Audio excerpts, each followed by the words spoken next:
எதிர்த்து பேசிட்டு நெடுவாசலில் விவசாயிகளுடைய அந்த போராட்டம் குறித்து பேசிக் கொண்டிருக்கின்றோம். ஹைட்ரோ கார்பன் எடுக்கின்ற இந்த திட்டத்திற்கு எதிரான போராட்டம் நாளுக்கு நாள் வலுத்து கொண்டிருக்கிறது.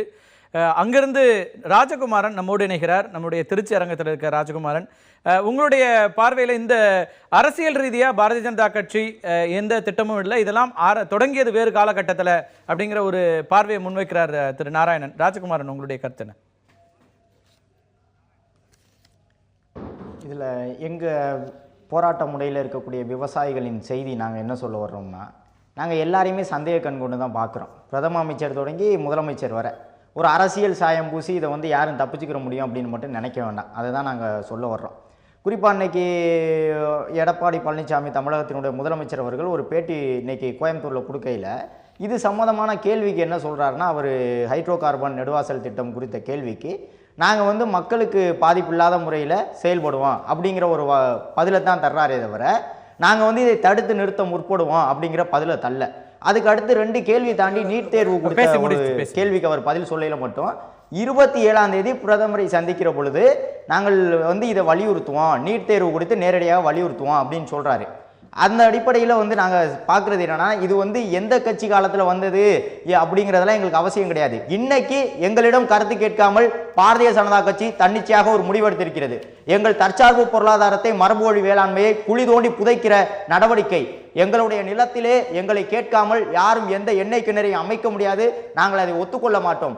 100 விழுக்காடு நிலத்தடி நீரை மட்டுமே நம்பியுள்ள எங்கள் பகுதியில் நீங்கள் உட்செலுத்த போகின்ற 600க்கும் மேற்பட்ட அந்த அமிலங்களை உடைய தண்ணீர் எங்கள் நீரை நஞ்சாக்க போகிறது. அது மட்டுமல்ல, இன்றைக்கு நெடுவாசல் வடகாடு கீரமலத்தையிலிருந்து வெறும் 20 கிலோமீட்டர் தொலைவில் தான் மனோரா, சேதுபாவச்சத்திரம், கட்டுமாவடி போன்ற கடற்கரை நகரங்கள் அமைந்திருக்கிறது. நீரை பிரித்தல் என்கிற தொழில்நுட்பத்தின் அடிப்படையில் பாறைகளை இன்றைய அரசு பிளந்துவிட்டு அவர்கள் எடுக்கப் போகின்ற இந்த ஹைட்ரோ கார்பன் என்கிற இந்த ஒப்பந்த திட்டத்தின்படியான வாயுக்களின் மூலம் எங்களுடைய நிலத்தடி நீர்வளத்திற்குள் உப்புத்தன்மை கொண்ட கடல் நீரும் உட்புகுந்து கொள்ளும் என்பதன் அடிப்படையில் எந்த விதமான எந்த அரசியல் கட்சி காரணமாக இருந்தாலும் பரவாயில்ல, அதுக்கு தேசிய கட்சிகளாக இருக்கக்கூடிய காங்கிரஸ், பாரதிய ஜனதா கட்சியாக இருந்தாலும் சரி, திராவிட கட்சிகளாக இருக்கக்கூடிய அதிமுக, திமுகவாக இருந்தாலும் சரி, நாங்கள் போராட்ட முனையில் இருக்கக்கூடிய நாங்கள் எல்லா கட்சிகளையும் குற்றம் சொல்றோம். இதில் எல்லா கட்சிகள் மீதும் எங்களுடைய குற்றச்சாட்டு. களமுனையிலிருந்து நாங்கள் போராடுகிறோம். அந்த ஹைட்ரோ கார்பன் திட்டம் நிரந்தரமாக நிறுத்தப்பட வேண்டும் என்பதுதான் எங்களுடைய வேண்டுகோள், கோரிக்கை. இல்லை, இப்போ இது இந்தியா முழுக்க 31 இடங்கள்ல இதுக்கான அனுமதி கொடுத்திருக்கிறது இந்திய அரசாங்கம். நெடுவாசலுக்கு மட்டுமல்ல, வளர்ச்சி திட்டம் அப்படிங்கிறாங்க. இப்போ உங்களுடைய கருத்துக்களை கேட்பதற்கு அதிகாரிகள் வர வேண்டுமா? உங்களுடைய கோரிக்கை என்னவா இருக்கு? உங்களுடைய கருத்து கேட்பு கூட்டம் உடனடியாக நடத்தப்படணும் அல்லது அப்படியான கோரிக்கைகள் இருக்கா, அல்லது ஒட்டுமொத்தமாக இந்த திட்டமே வரக்கூடாது அப்படிங்கிற ஒற்றை நிபந்தனை தான் இருக்கா? இந்த திட்டம் வரக்கூடாது அப்படிங்கிற ஒற்றை நிபந்தனையின் அடிப்படையில் தான் இந்த போராட்டம் நடைபெற்று கொண்டிருக்கிறது. அப்படியே யாரும் கருத்து கேட்க வந்தாலும் நாங்கள் சொல்ல போகிற பதில் இந்த திட்டத்தை நிரந்தரமாக நிறுத்த வேண்டும் என்பதாகத்தான் இருக்கும். அண்ணன் சொல்கிற மாதிரி இந்தியா முழுக்க 31 பகுதிகளிலையும் இந்த திட்டம் இந்த மாதிரி செயல்பாடுக்கு வரக்கூடிய ஒரு நிலை இருக்கலாம். ஆனால் நாங்கள் சொல்லக்கூடியது, எங்கள் பகுதியில் நீங்கள் நிலத்தடி நீரில் கை வைக்க வேண்டாம். உங்களுக்கு தேவையான அந்த உணவு உற்பத்தியில் தன்னிறைவு காண முடியும். நீங்கள் 31 பகுதியில், இந்தியா முழுவதும் 3000 பகுதியில் நீங்கள் எண்ணெய் கிணறுகளை அமைத்தாலும் நீங்கள் எண்ணெய் உற்பத்தியில் தன்னிறைவு பெற முடியாது இந்த இந்தியா. ஆனால் உணவு உற்பத்தியில் தன்னிறைவு பெற முடியும். அந்த அடிப்படையில் சொல்கிறோம், விவசாய மக்களை எங்களை உணவு உற்பத்தியில் ஈடுபட விடுங்கள். உங்களுக்கு தேவையான அளவிற்கு ஏற்றுமதி செய்யக்கூடிய அளவிற்கு இந்த தமிழ்நாட்டில் இருக்கக்கூடிய நாங்கள் விவசாயிகள் உழைப்பு எங்களிடம் இருக்கிறது.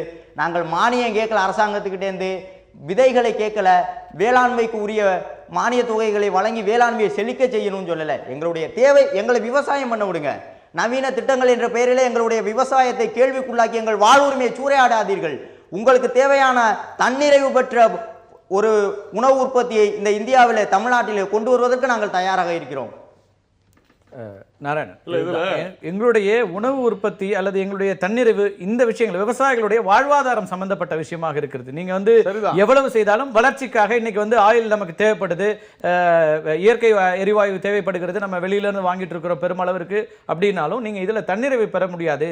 எங்களை அழித்து விட்டு ஒரு விவசாய தன்னிறைவை அழித்து விட்டு இது வேண்டுமா? அவர் சொல்றதை நான் அப்படியே ஏத்துக்கிறேன். ஆனா அதுல ஒரே ஒரு சின்ன பிரச்சனை எங்க நடந்திருக்குது அப்படின்னு சொன்னா, இது ஏற்கனவே அந்த பகுதியில் இருக்கிறவர்களிடம் இவர்கள் ஏற்கனவே இருந்த அரசாங்கங்கள் இவர் சொன்னார் அந்த மாதிரி மக்களிடம் கருத்து கேட்டிருக்க முடியாது. மக்களிடம் கருத்து கேட்க 327 பக்க அசஸ்மெண்ட் அந்த இதில் பார்த்தீங்கன்னா தெளிவாக இருக்குது. 327 பக்கம் நான் படித்தேன். ஏனென்றால் இவர் சொல்கிற மாதிரி அந்த பகுதியில் இருக்கக்கூடியவர்களை மாநில அரசு உறுதியாக இந்த திட்டத்தை பற்றி விளக்கி இதன் மூலம் பாதிப்பு இல்லை என்றால், அதாவது அந்த 327 பக்கத்தில் சொல்லியிருக்காங்க என்னெல்லாம் பாதிப்பு வராது, என்னெல்லாம் வரும், அதற்குண்டான முன்னெச்சரிக்கை என்ன செய்யணும், எல்லாமே தெளிவா சொல்லிருக்காங்க. இதெல்லாம் ஆனால் பேப்பர்ல இருக்கு. இல்ல சார், அதான் you are right, you are right. மக்களுக்கு வந்து நீங்க விளம்பரங்கள் கொடுத்தா கூட தெரியாது, பத்திரிகை விளம்பரங்கள் கொடுத்தா கூட தெரியாது. அந்த பகுதியில போய் இது பற்றி விளக்கி இருக்க வேண்டும். அதுதான் சொல்ல வரேன், விளக்கி இருக்க வேண்டும். அத கண்டிப்பா வந்து ஒரு கம்யூனிகேஷன் கேப் கூட இருந்திருக்கலாம் சென்ட்ரல் கவர்மெண்ட்டுக்கும் ஸ்டேட் கவர்மெண்ட்டுக்கும். இதே பிரச்சனை கூடங்குளத்துல இருந்தது இல்லங்க, இருக்கலாம். நான் இல்லன்னு மறுக்கல. பெருமளவுக்கான பிரச்சனை எங்க இருந்து வந்ததுன்னா அவர்களுக்கு அத பத்தின எந்த விவரமும் இல்லாம உடனடியாக போய் நின்னது. ஆமா, அது வந்து சரியான முறையில அவர்களுக்கு விளக்கவில்லை. இது உண்மைதான். அதனால இப்ப என்ன சொல்றாங்கன்னா எங்களுக்கு போதுமான விளக்கங்கள் இருக்கு, இப்ப ஒற்றை கோரிக்கை இந்த திட்டத்தை இங்க நடத்த விடுவதில்லை அப்படிங்கறத சொல்றாங்க. Problem emotionally charge. அப்ப இந்த மாதிரி சூழ்நிலையில அந்த ஏரியா அந்த பகுதியில் இருக்கக்கூடிய வேற என்ன பண்ண முடியும்? 11,000 ஏக்கர் அங்க இருக்கிற அந்த பகுதியில் இருக்கிற மக்கள் ஏற்றுக்கொள்ளவில்லை என்றால் அந்த திட்டத்தை அங்க நடத்த கூடாது என்பதுதான் என்னுடைய கருத்துமே கூட. அதுதான் நான் சொல்றேன். சுற்றுச்சூழல் அமைச்சர் சொல்றாரு இதை உற்று நோக்குகிறோம்ங்கிறாரு. ஆனால் கைவிடுவோம், மக்களுடைய எண்ணங்களை நாங்கள் ஏற்றுக்கொள்வோம் அப்படி வரல. இல்ல, நீங்க சொல்றது சரிதான். அதாவது அவர் வந்து ஒரு ஆவணங்களின் அடிப்படையில் பார்க்கும் பொழுது நான் ஒரு 327 பக்கம் பிளஸ் இந்த 2010 ஜெயராம் ரமேஷ் நான் படித்தேன், அது ஒரு 227 பக்கம் இருக்கு. இது ரெண்டுத்தையும் படிக்கும் பொழுது எல்லாமே முறைப்படி மக்களுடைய அனுமதியோடு நடத்தப்பட்டதாகத்தான் தெரிகிறது. ராஜகுமாரன் சொல்றது எல்லா கட்சிகளின் மீதும் நீங்க சொன்ன அதே குற்றச்சாட்டு ராஜகுமாரன் சொல்ற எல்லா கட்சிகள் மீதும் யாரையும் வரல, எங்களுடைய பிரச்சனையை மட்டும் தான் நான் இல்லைன்னு சொல்லல. ஆனா ஒரு அமைச்சர் அந்த டாக்குமெண்ட்டை பார்க்கும் பொழுது, ஆவணங்களை பார்க்கும் பொழுது அவர் அதை பார்த்துவிட்டு படித்துவிட்டு தான் பேசுவார். ஆனால் என்னால் அதை உணர்ந்து கொள்ள முடிகிறது. அதனால தான் எங்களுடைய மாநில தலைவர் டாக்டர் தமிழிசை சவுந்தரராஜன் அவர்கள் கூட உடனடியாக இந்த பிரச்சனை வந்த உடனேயே நாங்கள் சொல்வோம் என்று சொல்லி உடனடியாக அமைச்சரிடத்திலும் பேசியிருக்கிறாங்க. அதனால இது கிட்டத்தட்ட 10 வருஷமா இருக்கக்கூடிய பிரச்சனையை ஒரே நாளில் பிஜேபி வந்து முடிக்கணும் அப்படின்னு எதிர்பார்ப்பது வந்து அவர்களுடைய எதிர்பார்ப்பு சரிதான், நான் இல்லைன்னு சொல்ல. ஆனால் இவ்வளவு கோபத்தை பிஜேபி மீது காண்பிப்பதற்கு எதிர்கட்சிகளானாலும் சரி ஒரு சில ஊடகங்களும் பிஜேபி தான் காரணம்னு ஒரு வலியுறுத்துவதை நான் உறுதியாக வெற்றி அவர்கள் சொல்றதுமே ஏன் இந்த இடத்துல இப்ப வருது உடனடியானா இது அடுத்த கட்டத்துல இதுவரைக்கும் டெஸ்டிங்ல இருந்தது, இப்ப எக்ஸிகியூஷன் பார்ட்டி கொண்டு வர்றதுல அப்ப அந்த கேள்வி ஒரு ஆய்வு நடக்குது. அந்த ஆய்வு வந்து சக்சஸ்னு வரும்பொழுது ஒரு நிமிஷம் சார், அந்த ஆய்வு சக்சஸ்னு ரிப்போர்ட் வந்துருச்சு. அந்த ரிப்போர்ட் படி செஞ்சுதான் ஆகணும். ஆனால் அதற்கு எதிர்ப்பு வரும்பொழுது அரசாங்கம் தக்க முடிவு எடுக்கும். அந்த டெஸ்டிங் ரிப்போர்ட் அவர் சொல்றாரு, அதுல எனக்கு மாறுபட்ட கருத்து. தமிழகம் மேற்கொண்டு காவேரி பேசின் ஃபுல்லா வந்துட்டு பல்வேறு விதமான ஸ்டடிஸ் செய்யப்பட்டது, நிறைய இடத்துல என்விரான்மென்ட் இம்பாக்ட் அசஸ்மெண்ட் செய்யப்பட்டது. மீத்தேனுக்காக 108 இடங்கள்ல டெஸ்ட் ட்ரில்லிங் பண்ணாங்க, அதுக்கு நிறைய விதமான ஸ்டடிஸ் இருக்கு. அதனால நெடுவாசல் குறித்தான டெஸ்டிங்கான என்விரான்மென்ட் இம்பாக்ட் அசஸ்மெண்ட் ஸ்டடி பண்ணப்படவில்லை. குறிப்பாக நெடுவாசலுக்கு நான் வந்து சொல்றேன். இரண்டாவது, இப்போ பண்ண போறது கமர்ஷியல் ஆபரேஷன். முன்னாடி எல்லாமே டெஸ்டிங், கமர்ஷியல் ஆப்ரேஷன் அப்படிங்கிறது மிகப்பெரிய பிரம்மாண்டமாக அதோட இம்பாக்ட் ரொம்ப அதிகமாக இருக்கும். அதனால தான் முன்னெச்சரிக்கையாக இப்போதே எங்களுக்கு இந்த திட்டம் வேண்டாம் என்று சொல்கிறார்கள். அரசினுடைய செயல்பாட்டுப்படி நீங்கள் ஒவ்வொரு ஸ்டெப் பை ஸ்டெப்பாக போகணும் அப்படின்னு பார்த்தீங்கன்னா ஜெம் லெபார்டரிஸ் அடுத்து என்விரான்மென்ட் மினிஸ்ட்ரி அப்ளை பண்ணுவாங்க, அவங்க டிஓசி அப்படிங்கிற பண்ணுவாங்க, அப்புறம் கருத்து கணிப்பு கேட்கணும், லேண்ட் அக்விசிஷன் நிறைய ப்ரொசீஜர் அது முன்னாடியே கேட்குறாங்க. அதுல தவறான புரிதல் லேண்ட் அக்விசிஷன் ஆயிடுச்சுன்னு சொல்றாங்க, லேண்ட் அக்விசிஷன் ஆகல எங்கேயுமே இல்லை, அது இனிமே தான் எடுக்க வேண்டியிருக்கிறது. திரு குமார், இப்போ இன்னைக்கு முதலமைச்சர் இந்த விஷயத்தை பத்தி பேசுறாரு, பத்திரிகையாளர்கள் கேள்வி எழுப்பிய பிறகு வருகிறது, நீங்களா கருத்து எதுவும் சொல்லல, இத்தனை நாள் போராட்டங்கள் நடந்து கொண்டிருக்கிறது, அதுலயும் கூட கமிட்டடா எந்த ஒரு பதிலும் வரலன்னு திரு ராஜகுமாரன் உள்ளிட்ட போராட்டக்காரர்களுடைய கருத்தா இருக்கு. சொன்னதுல ஒரு வார்த்தை அவர் தவறா புரிஞ்சிட்டு இருக்காரு. இந்த ஹைட்ரோ கார்பன் திட்டத்தில் விவசாயிகள் பாதிக்கப்படாத வகையில் அவர் செயல்படுத்துவோன்ற மாதிரி சொன்னார். அது இல்லை, நடவடிக்கை எடுப்போம் தான் சொன்னார். நடவடிக்கை எடுக்கிறது அவங்க பாதிக்காத நடவடிக்கை எடுப்போன்றது அதில் எல்லா பொருள் புரிந்தது. 2வது 27ஆம் தேதி பிரதமரை சந்திக்கின்ற பொழுது நேரில் அதை பற்றி விளக்கம் அதை பத்தி சொல்லல. நீட் தேர்வு பத்தி பேசுவேன்னு சொன்னார். 27ஆம் தேதி சந்திப்பு என்பது நீட் தேர்வுக்கானது.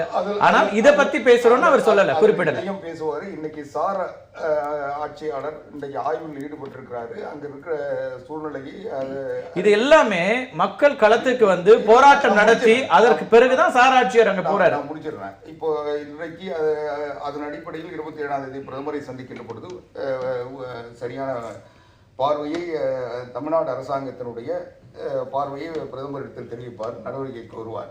ரெண்டாவது, நீங்க இது எல்லாமே மரியாதைக்குரிய நாராயணன் அவர்கள் சொன்னது போல இது எல்லாமே ஆய்வு பணிகள் நடந்தது. அப்போ இருந்த அரசாங்கங்கள் அனுமதிச்சது எல்லாமே. நீங்க 6 ஆண்டுகளாக இருக்கீங்க ஆட்சியில. இல்ல, அதுதான் சொல்ல, ஆய்வு பணிகள் கண்டறியப்பட்டது. அது இப்போ நேற்றைக்கு கண்டறியல, கண்டறியல. அது ஏற்கனவே ஆய்வு பணிகள். இப்போ பாரதிய ஜனதா கட்சி அரசாங்கம் இந்த நம்முடைய நேச்சுரல் கேஸ் இன்க்ரீஸ் பண்ணோம், 10% உள்நாட்டில் உற்பத்தியை அதிகப்படுத்தணும்ன்ற ஒரு கொள்கை முடிவு எடுத்தாங்க. அந்த எடுக்க சொல்ல இந்த கண்டறியப்பட்ட இடங்களில் இந்தந்த இடங்கள்ல அதை எக்ஸிக்யூட் பண்ணணுன்ற முடிவெடுத்து இப்போ கெசட் நோட்டிஃபிகேஷன் கொடுத்துருக்காங்க, சென்ட்ரல் கெசட் நோட்டிஃபிகேஷன். அது அவங்க வந்து கொள்கை ரீதியாக எடுத்த முடிவு. இந்த முடிவை செயல்படுத்துகின்ற போதுதான் பிரச்சனைகள் வருது. இப்போ அந்த இப்போ அதை செயல்படுத்த சொல்லதான் மாநில அரசாங்கத்தினுடைய சுற்றுச்சூழல் துறையினுடைய அனுமதி அவங்க என்ன செய்ய போறாங்க என்றதை ஒட்டி தான் வரும். ரெண்டாவது, பாண்டிச்சேரி முதல்வர் வெளிப்படையாக எதிர்க்கிறார். ஆனா தமிழ்நாட்டிலிருந்து அப்படியான எதிர்ப்பு முதலமைச்சர் வரலையே. இது வந்து தமிழ்நாட்டில் ஏற்கனவே மீத்தேன் திட்டத்திற்கு இது மாதிரி அனுமதி கொடுத்து அவங்க எக்ஸிக்யூட் பண்ணாங்க. அப்போ இருந்த அரசாங்கம், திமுக அரசாங்கம் வந்து என்ஓசி கொடுத்துட்டாங்க. அதுல கடுமையான நிலைப்பாட்டை ஜெயலலிதா அவர்கள் எடுத்தாங்க. என்ஓசி கொடுத்துட்டாங்க. அதுக்கு பிறகு அதை கருத்து கேட்பு கூட்டம் நடத்தி தடை பண்ணி அது உச்ச நீதிமன்றத்துக்கு போய் அந்த நிறுவனம் அந்த குறிப்பிட்ட அந்த 3 ஆண்டுகள் அது செயல்பட முடியாத ஒரு சூழ்நிலை வந்து கடைசி அந்த நிறுவனம் வெளியேறிச்சு. இது எல்லாமே நாங்க கடந்த காலங்களில் திராவிட முன்னேற்ற கழகம், புரட்சி தலைவி அம்மா அவர்கள் மிக சரியாக நடவடிக்கை எடுத்து செய்ததை போலவே இந்த அரசாங்கம் நிச்சயம் செய்யும். இதுல வந்து இன்றைக்கு மக்கள் போராட்டத்தின் வழியாக இன்றைக்கு கவனத்தில் வந்திருக்கிறது. எனவே பல பகுதிகளில் இது நடந்திருக்கு. அங்க எந்த எதிர்ப்பும் இல்லை. ஆனா இங்க இருக்கிற விவசாயம் பாதிக்கப்படும் என்று அவர்கள் அச்சப்படுகின்ற பொழுது அதை உரிய நடவடிக்கை எடுப்போம் தான் முதலமைச்சர் சொல்லியிருக்காரு. அதனால அரசாங்கம் நிச்சயமா விவசாயிகளை பாதிக்கின்ற எந்த செயலையும் செய்வதற்கு தமிழ்நாடு அரசாங்கம் அனுமதிக்காது. முதலமைச்சர் எடப்பாடி பழனிசாமி அவர்கள் உரிய நடவடிக்கை எடுப்பார். திரு பழனிசாமி, நீங்க ஒரு இண்டஸ்ட்ரியிலயும் இருக்கிறதுனால கேட்கிறேன். இது வெறும் அரசியல்வாதியா மட்டும் இல்ல, இண்டஸ்ட்ரியலிஸ்டாவும் இருக்கிறதுனால இந்த பிரச்சனைகள். அக்ரிகல்ச்சர் இன்ஜினியரும் கூட வேளாண்மை பல்கலைக்கழகத்தில் நாங்கள், அதாவது அவர் நெடுவாசலிருந்து அவர் சகோதரர் வந்து மிக தெளிவாக வந்து அந்த சில கருத்துக்களை சொன்னார். பாதிப்புகள் அவர் சொன்னதையும் தாண்டி இருக்குது. அதே மாதிரி அந்த எஃப்ளூயன்ட் வெளியில் வரக்கூடிய அந்த வாட்டர் டிஸ்போசல் ஆகிற பொழுது பார்த்தீங்கன்னா இன்னும் மிகப்பெரிய பாதிப்புகள் இருக்குது. இவர் நண்பர் நாராயணன் சொல்லும் பொழுது அந்த சோசியோ எக்கனாமிக் இம்பேக்ட் அசஸ்மெண்ட்டை பற்றி சொன்னார், என்வைரன்மெண்டல் இம்பேக்ட் அசஸ்மெண்ட்டை பற்றி சொன்னார். வழக்கமாக அதிகாரிகள் போய் இந்த மாதிரி அசஸ்மெண்ட் எடுக்கிற பொழுது ஃபீல்டு விசிட் போயிட்டு அவங்களாம் ஒரு ரிப்போர்ட் எழுதிப்பாங்க. மக்கள்கிட்ட வந்து பார்த்தீங்கன்னா அந்த அறியாமை, அவங்களுக்கு இது என்னென்னே தெரியாது. அந்த செயல் ஒரு எக்ஸிக்யூஷனுக்கு வர்ற ஸ்டேஜில் தான் அவங்களுக்கு வந்து தெரியுது இது போன்ற போராட்டங்கள் வந்து வெடிக்குது. இன்றைக்கி வந்து சட்டத்துறையில் பார்த்தீங்கன்னா ஒரு புது சட்டம் வந்ததுன்னா அதுக்கு வந்து பார் கவுன்சில் ஆஃப் இந்தியா இருக்குது. மருத்துவத்துறையில் பார்த்தீங்கன்னா மெடிக்கல் கவுன்சில் ஆஃப் இந்தியா இருக்குது. இதே மாதிரி பல நாடுகளில் அக்ரி கவுன்சில் ஆஃப் இந்தியான்னு இருக்கு, அக்ரிகல்ச்சரல் கவுன்சில் இருக்குது. அதுபோல் ஏன்னா விவசாயிகள்கிட்ட வந்து அது போன்ற ஒரு விழிப்புணர்வு இல்லை. அந்த அக்ரி கவுன்சிலை மத்திய அரசாங்கத்திலையும் மாநில அரசாங்கத்திலையும் ஏற்படுத்தினாங்கன்னா இதுபோல ஏற்படக்கூடிய அந்த விளைவுகளை வந்து அவங்க அரசாங்கத்தினுடைய கவனத்துக்கு சொல்ல முடியும். அதே மாதிரி இதை செயல்படுத்துறதாக இருந்தால் கங்கை காவிரி இணைப்பை செஞ்சு போதிய அளவுக்கு தண்ணீர் வசதியை உண்டாக்கி ஒரு விவசாய நிலங்களை வந்து நிறைய இடங்களில் விவசாயம் பண்ணக்கூடிய பரப்பளவை அதிகரிச்சுட்டு இந்த மாதிரியான திட்டங்களை பத்தி இந்த அரசாங்கம் வந்து யோசிக்கணும். இல்ல அதுல மிஸ்டர் பழனிசாமி ஒரே இதுதான், இந்த மக்களுக்கு அறியாமைன்னு சொன்னார் இல்லையா, அதற்காகத்தான் நீங்க சட்டமன்ற உறுப்பினர்கள் நாடாளுமன்ற உறுப்பினர்கள் இருக்கிறார்கள். அவங்களுக்கு தெரியாது எப்படி நடக்கும் தான் நான் கேட்டேன். அடுத்தது கங்கை காவேரிலாம் நம்ம பேசலாம். ஆனால் முதல்ல தமிழ்நாட்டில் மணல் கொள்ளையை தடுத்து நிறுத்தினால நல்ல விவசாயம் நல்லா இருக்கும். அதுவும் பேசும். திரு வெற்றி, உங்களுடைய இறுதியான வெங்கடேஷ், உங்களுடைய இறுதியான பாருங்க. இல்லை, அடிப்படையில் சென்ட்ரல் கவர்மெண்ட்டு நம்ம எதிர்பார்த்தது என்ன அப்படின்னா, இந்த மாதிரியான ஒரு சூழ்நிலை வரும்பொழுது, இப்போ நீங்கள் இது முந்தைய அரசாங்கங்களில் செய்யப்பட்ட நடவடிக்கைகள் இதெல்லாமே அக்செப்டட். ஆமாம், இப்போ நீங்கள் புதுசாக 2014 ஒரு கவர்மெண்ட் வரும்பொழுது ஒவ்வொரு விஷயத்துலையும் ஒரு காம்ப்ரஹென்சிவான அவுட்லுக்கோட நீங்கள் ஏன் அணுகலை அப்படிங்கிற ஒரு கேள்வி ஒன்று இருக்குது. இப்போ நீங்கள் இப்போ எடுத்தீங்க, இப்போ நீங்கள் அது 10% வந்து நேச்சுரல் கேஸ் உற்பத்தி அதிகப்படுத்தணும்னு ஒரு முடிவு எடுக்கிறீங்க. அப்போ அந்த முடிவு எடுக்கிறதுக்கு முன்னாடி இதனுடைய சோஷியல் இம்பாக்ட், ஏன்னா நீங்கள் நடத்தது புது அரசாங்கம் அதான் சார், புது அரசாங்கம் வரும்போது நீங்கள் அதை எடுத்து பார்க்கும்போது இப்போ இந்த மாதிரி ஒரு முடிவு எடுக்கிறோம் அப்படின்னும் போது இதில் இருக்கக்கூடிய சாதக பாதகங்கள் என்ன, இதனால ஏற்படக்கூடிய உண்மையிலே நீங்கள் பார்த்தீங்கன்னா இந்தியா மாதிரியான ஒரு மிகப்பெரிய நாட்டில் மக்கள் தொகை அதிகம், ஆனால் நிலம் குறைவு. அப்போ நீங்கள் இருக்கக்கூடிய நிலம் குறைவுக்குள்ள இப்போ நீங்கள் இதெல்லாம் வெளிநாடுகளில் நீங்கள் ஹைட்ரோ கார்பன் எடுக்கக்கூடிய நாடுகள்லாம் எப்படின்னா நில பரப்பளவு மிகப்பெரிய அளவு, அதனால வந்து அங்கே விவசாயம் பாதிக்கப்படலை. ஆனால் இங்கே விவசாய நிலங்களுக்குள்ளேயும் இங்கே கூட வாழிடத்திற்குள்ள தான் நம்ம போய் இந்த மாதிரியான திட்டங்களை எடுக்கிறோம் அப்படிங்கும்போது பாதிப்புகள் மிக அதிகம். அப்போது நம்ம காம்ப்ரஹென்சிவான ஒரு அவுட்லுக்கோட இந்த மாதிரி எனர்ஜி பாலிசி இப்போ இதெல்லாம் நம்ம மக்களுக்கு பாதிப்பு ஏற்படுத்தோம்னா இப்போ கொஞ்சம் ரீவிசிட் பண்ணி வேண்டாம் வேணும் அப்படின்னு முடிவு பண்ணலாம். அப்போ வேற என்ன இப்போ இப்போ நீங்கள் ஏற்கனவே வந்து மோடி அவர்கள் நீங்கள் மிகப்பெரிய அளவில் சோலார் எனர்ஜியை பயன்படுத்தினவர், அப்போ அவருக்கு அதுக்கான ஒரு வாய்ப்பு தெரியும். இப்போ அதே மாதிரியான ஒரு காற்றாலை மின்சாரத்தை பற்றி மிக நன்றாக தெரிந்தவர். அப்போ நான் என்ன சொல்றேன், அப்போ இதுக்கான ஒரு மாற்று வழிமுறைகள் நம்மகிட்ட இருக்கு. அடிப்படையில் நமக்கு எனர்ஜி தானே தேவை. என்னென்ன வகையிலான இல்ல நான் என்ன சொல்றேன், எனர்ஜி பத்தியே ஒரு ஆப்ஷன்ஸ் வந்து இதுலயும் தேடலாம் அப்படிங்கிறாரு. அதுக்கான எனர்ஜி ஆப்ஷன்ஸ் இருக்க தெரியாத கையெழுத்து போட்டிருக்கோம், பாரிஸ் கன்வென்ஷன் கையெழுத்து போட்டிருக்கோம். இல்ல சார், எனர்ஜி ஆப்ஷன்ஸ் தேடக்கூடியவர் தான் அவர் எனர்ஜி ஆப்ஷன்ஸ் தேடக்கூடிய இல்லாதவர் நான் சொல்ல வரல. எனர்ஜி ஆப்ஷன்ஸ் வேற ஆப்ஷன்ஸ் இருக்கக்கூடிய இடத்தை தேடக்கூடியவராக இருக்கக்கூடியவருக்கு இது புதுசு அல்ல. அப்போ இதை பத்தி ஒரு காம்ப்ரஹென்சிவான அவுட்லுக்கை வந்து ஒன்று ஆரம்பிச்சிருக்கும் போதே செஞ்சிருந்தால் இன்னைக்கு நீங்க இந்த ஒரு 10% இன்க்ரீஸ் பண்ணணுங்கிறதுக்காக அதுக்கு 31 இடங்கள்ல நான் வந்து எக்ஸ்ப்ளோரேஷன் பண்றேன், அல்லது வந்து அதுக்கான தனியாருக்கு நான் அதுக்கான ஒரு எக்ஸ்ப்ளோரேஷனுக்கான பாசிபிலிட்டி கொடுக்குறேன். இது மாதிரியான மக்கள் போராட்டங்கள் எவ்வளவு தூரம் வெற்றி அடையும்? உங்களுடைய நீங்க பல போராட்டங்கள்லையும் தொடர்ந்து ஈடுபட்டு இருக்கீங்க. அந்த அடிப்படையில் கெயில் அப்படி தான் வெற்றி பெறுச்சு. சுப்ரீம் கோர்ட் வரைக்கும் போயிட்டு அங்கே கெயில் சக்ஸஸ்ஃபுல்லாக சுப்ரீம் கோர்ட்டில் அவங்களுக்கு ஃபேவராக தான் தீர்ப்பு வந்துச்சு. ஆனால் இன்னைக்கு வரைக்கும் அந்த பைப்லைன் அவங்க கொண்டு வர முடியல. காரணம் என்ன, அன்றைக்கி விவசாயிகள் இன்னைக்கு வரைக்கும் போராடிக்கிறாங்க. அதனால் மக்கள் போராட்டம் என்று வெற்றி அடைந்ததாக வரலாறு, அதை நிச்சயம் போய் வெற்றி அடைந்து. ராஜகுமாரன், இப்போ உங்களுடைய அந்த போராட்டம் என்பது ஒவ்வொரு நாளும் மக்கள் திரள் அதிகமாக வர்றதை பார்க்குறேன். அந்த பகுதியில் இருக்கிற விவசாயிகள் மட்டும் இல்லாமல் பலரும் கூட இதுக்குள்ளே வர்றதை பார்க்குறேன். என்ன மாதிரியான அடுத்தடுத்த போராட்டங்கள் நடந்துகிட்டு இருக்குது? அடுத்த 2 நாட்கள்ல என்ன விதமான ஆதரவு உங்களுக்கு வந்துட்டு இருக்காங்க? ராஜகுமார், உங்களுடைய இறுதியான கருத்தும் கூட சொல்லிடுங்க. இறுதியான கருத்து, ஒரே ஒரு செய்தியை மட்டும் பதிய வைக்கிறேன். இதுக்கு முன்னாடி காலகட்டங்களில் நாங்கள் எண்ணெய் கிணறுகள் அமைக்க அனுமதி கொடுத்தது, அதாவது வந்து பெட்ரோல் எடுக்கிறோம், மண்ணெண்ணெய் எடுக்கிறோம் அப்படிங்கிற பேரில் அரசாங்கமே வந்து கேட்குது அப்படிங்கிற ஒரு நம்பிக்கையின் அடிப்படையில் தான் அந்த நிலத்தின் சொந்தக்காரர்கள் கையெழுத்து போட்டு கொடுத்தாங்க. ஆனால் டெல்டாவில் மீத்தேன் எதிர்ப்பு போராட்டம் நடைபெற்ற பொழுது தான் இந்த திட்டங்கள் எப்படி செயல்படுத்தப்படும், எவ்வளவு அமிலங்கள் நிலத்துக்குள்ளே செலுத்தப்படும், அது வெளியில் வந்த பிறகு நமக்கு எப்படியான பாதிப்புகள் ஏற்படும் என்பதெல்லாம் எங்களுக்கு தெரிய வந்துச்சு. அந்த அடிப்படையில் தான் இன்றைக்கி வந்து இந்த திட்டம் செயலுக்கு வந்தால் அரசு வந்து பொய் சொல்லி வருது. அரசு நிறுவனங்கள் தனியார் நிறுவனங்களுக்கு சம்பாதிக்க செய்வதற்காக இன்றைக்கு பொய் சொல்லி வருது. அன்னைக்கு எண்ணெய் எடுக்கிறோம், மண்ணெண்ணெய் எடுக்கிறோம்னு மீத்தேன் கிணறுகள் அமைச்சு வச்சுருக்காங்க. இன்றைக்கி ஹைட்ரோ கார்பன் என்கிற பேரில் இந்த திட்டத்தை அமல்படுத்தி மீத்தேன் எரிவாயுக்களை வெளிக்கொண்டு வர போகிறாங்க அப்படிங்கிற செய்தி பாமர மக்களுக்கு இன்றைக்கி தான் தெரிய வருது. அது மட்டும் இல்லாமல் நாங்கள் தொடர்ச்சியாக வந்து இதனால் மீத்தேனினால் ஏற்படக்கூடிய பாதிப்புகள், இயற்கை வழிகளை வெளியில் கொண்டு வருவதனால் ஏற்படக்கூடிய பாதிப்புகளை ஒளிப்படங்களாக வாகனங்களிலே திரை கட்டி ஊருக்கு ஊர் பாமர மக்களிடம், விவசாய மக்களிடம் நாங்கள் தினந்தோறும் இரவு நேரத்தில் போட்டு காமிச்சிக்கிட்டு இருக்கிறோம். அதே போல் ஊர் திடல்களில் வந்து ஊர்க்கூட்டங்கள் போட்டு மக்களுக்கு வந்து இதோட பாதிப்புகளை எடுத்து சொல்லிக்கிட்டு இருக்கிறோம். தெருமுனை பிரச்சாரம், துண்டு பிரச்சாரங்கள் இதையெல்லாம் நாங்கள் கொடுத்துக்கிட்டு இருக்கிறோம். தொடர்ச்சியாக ஊடகங்களும் எங்களுடைய இந்த வாழ்வுரிமை போராட்டத்தில் பங்கெடுத்து எங்களுக்கு ஆதரவாக இருக்கிறார்கள். அந்த அடிப்படையில் இனி வரும் நாட்களில் இந்த பிரச்சனை இன்னும் தீவிரமடையும்.